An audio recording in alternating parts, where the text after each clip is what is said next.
Sir YSRCP Vallabhaneni Vamsi Mohan arrest ఎట్లా చూడొచ్చండి?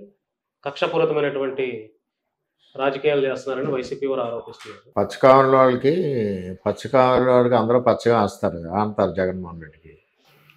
ఆయన అటువంటి యాటిట్యూడ్‌లో ఉండేవాడు కాబట్టి, కక్షపూరితంగా చేసేవాడు కాబట్టి అందరూ అలా చేస్తున్నారు అనుకుంటాం. వంశీని అరెస్ట్ చేయాలంటే ఇన్ని రోజులు అవసరం లేదు. జగన్మోహన్ రెడ్డి యొక్క ఆలోచన విధానాలతో ఎవరు ఆలోచిస్తే, కానీ అది సిస్టమ్ కాదు. ఒక చట్టం ఉంది. చట్టానికి ఎవిడెన్స్ ఉండాలి.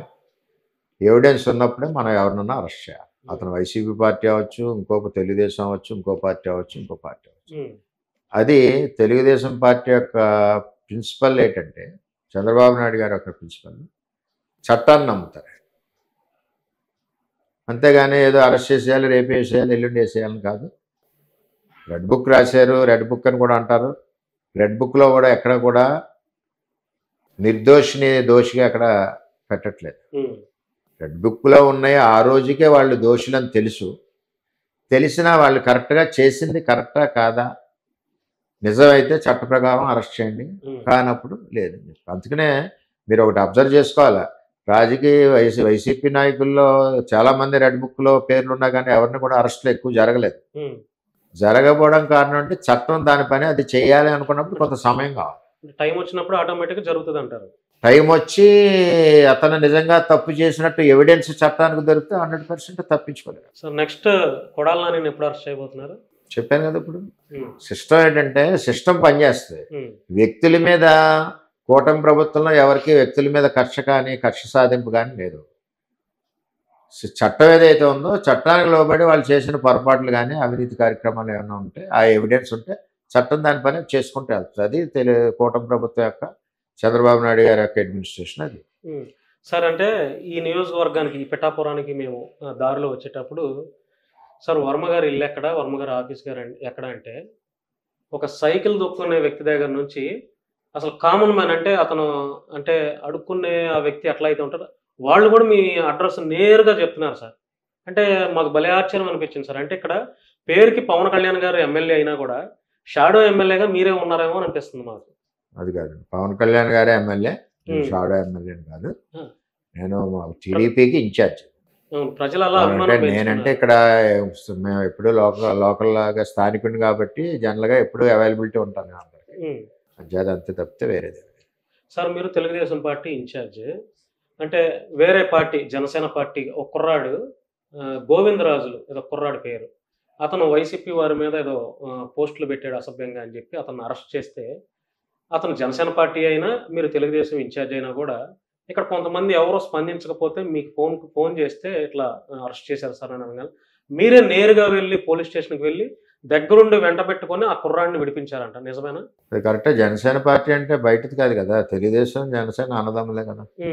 ఎవరికన్నా కష్టం వచ్చినప్పుడు మరి వెళ్ళవలసిన బాధ్యత నాకు ఉంటుంది, వాళ్ళకి కూడా రావాల్సిన బాధ్యత వాళ్ళకి ఉంటుంది. సార్, ఇప్పుడు ప్రస్తుతం పిఠాపురంలో డెవలప్మెంట్ ఎట్లా ఉంది సార్, అంటే గెలిచిన తర్వాత? ఇప్పుడు పడాకి వేశారు కొత్తగా పవన్ కళ్యాణ్ గారు, చంద్రబాబు నాయుడు గారు, పవన్ కళ్యాణ్ గారు క్యాబినెట్లో నిర్ణయం తీసుకున్నారు. జియో వచ్చింది. దాంతో ఏంటంటే కాన్స్టిట్యున్సీ వైజ్ ఆల్ కనెక్టెడ్ డిపార్ట్మెంట్స్కి హెడ్స్ ఉంటారు.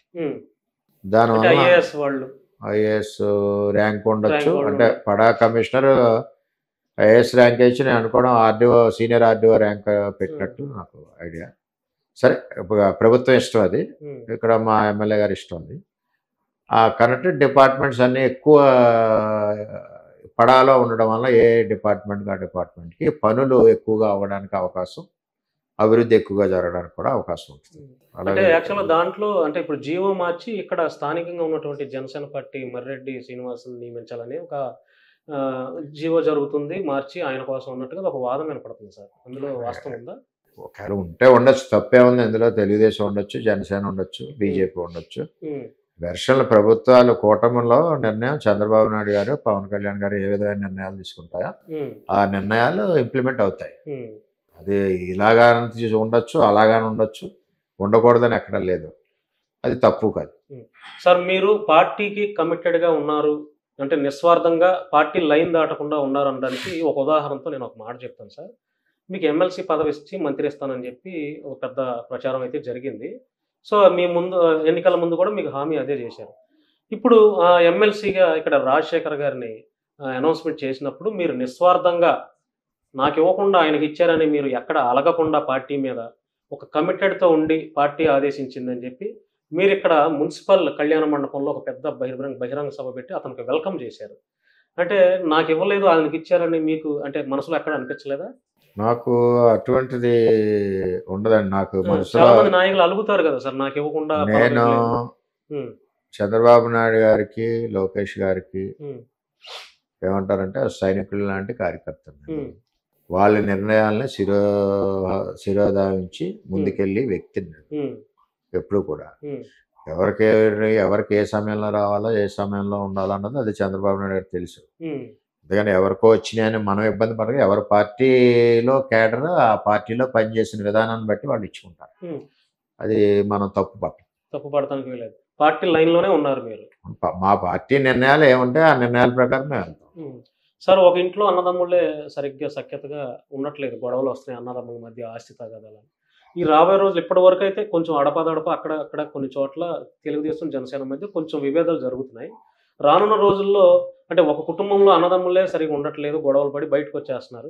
ఈ కూటమిలో కూడా ఇట్లాంటి డిస్టర్బెన్స్ జరగవంటారా? ఇప్పుడు అన్నదమ్ములు కొట్లాడుకుంటే ఎంతమంది బయటకు వచ్చేస్తున్నారు? హ్మ్. ఎవరో బయటికి రారు. హ్మ్. అది టీ కప్‌లో తుఫాన్ లాగా మళ్ళీ పెద్దోళ్ళు ఎవరో చెప్తారు అలా ఉంటాయి. ఇక్కడ పార్టీ 2 అధినాయకులు ఇద్దరు కలిసి రామలక్ష్మణులాగా వెళ్ళేటప్పుడు కింద కేడర్ కూడా అదే విధంగా ఆలోచన చేస్తే ఎక్కడ కూడా నెగిటివ్ ఆలోచన అన్నది ఎవరికి రాదు. ఇది చంద్రబాబు నాయుడు గారు, పవన్ కళ్యాణ్ గారు అన్నట్టు ఇంకొక 10 సంవత్సరాలు ఈ పొత్తు హ్మ్. ముందుకు సాగుద్ది. హ్మ్. ఈ ఆంధ్రప్రదేశ్ రాష్ట్రం కూడా ఈ పొత్తు వలన అభివృద్ధిలో ముందుకు నడుస్తుంది. హ్మ్.